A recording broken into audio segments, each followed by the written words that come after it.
आप लोगों ने ज्यादातर सुना होगा कैंसर एक लड़ाई है। सच में बात बिल्कुल सही है। कैंसर एक लड़ाई है जिससे हमें लड़ना पड़ता है, मतलब मरीज को लड़ना पड़ता है।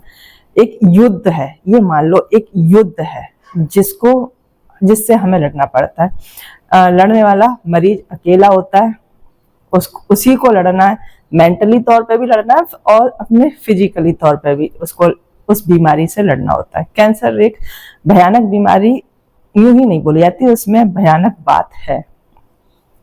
अगर आपको जल्दी स्टेज पर पता चल जाता है तो इसका इलाज संभव हो जाता है। अगर आपको लेट पता चलता है तो इलाज तो होता है और लेकिन उसके चांस, ठीक होने के चांस थोड़े कम हो जाते हैं।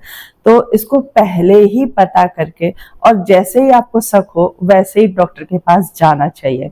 अब मैं इसको युद्ध क्यों बोल रही हूँ ये बात मैं आपको बताती हूँ कि जैसे कोई राजा कोई युद्ध लड़ने जाता है तो उस युद्ध में उसकी शारीरिक क्षति होती है, कोई अंग भंग हो जाए, चोट लगती है ना। तो युद्ध तो युद्ध होता है, उसमें कुछ भी हो सकता है।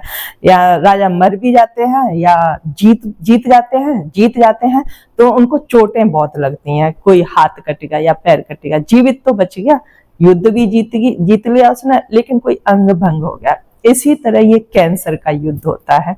इसमें हम लोग जीत तो जाते हैं लेकिन हमें भी कोई ना कोई अंग खोना पड़ता है। जैसे ब्रेस्ट कैंसर, मुझे है ब्रेस्ट कैंसर, तो मुझे अपना एक ब्रेस्ट खोना पड़ा है। मैं जीत तो गई हूँ लेकिन अभी इलाज चल रहा है। मैं कह रही हूँ मैंने अपने इलाज के 3 पड़ाव पूरे कर लिए, कीमोथेरेपी, सर्जरी और रेडिएशन थेरेपी। ये 3 मेरे पूरे हो चुके हैं।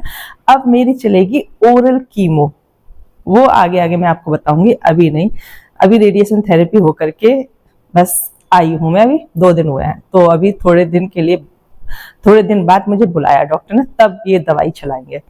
तो वो मैं कह रही हूँ ये ऐसा ही युद्ध है जैसे राजा जीत कर आता है लेकिन निशान लेकर के आता है युद्ध के। इसी तरह से कैंसर में हम लोग जीत जाते हैं लेकिन ये निशान छोड़ जाता है जिंदगी भर के लिए।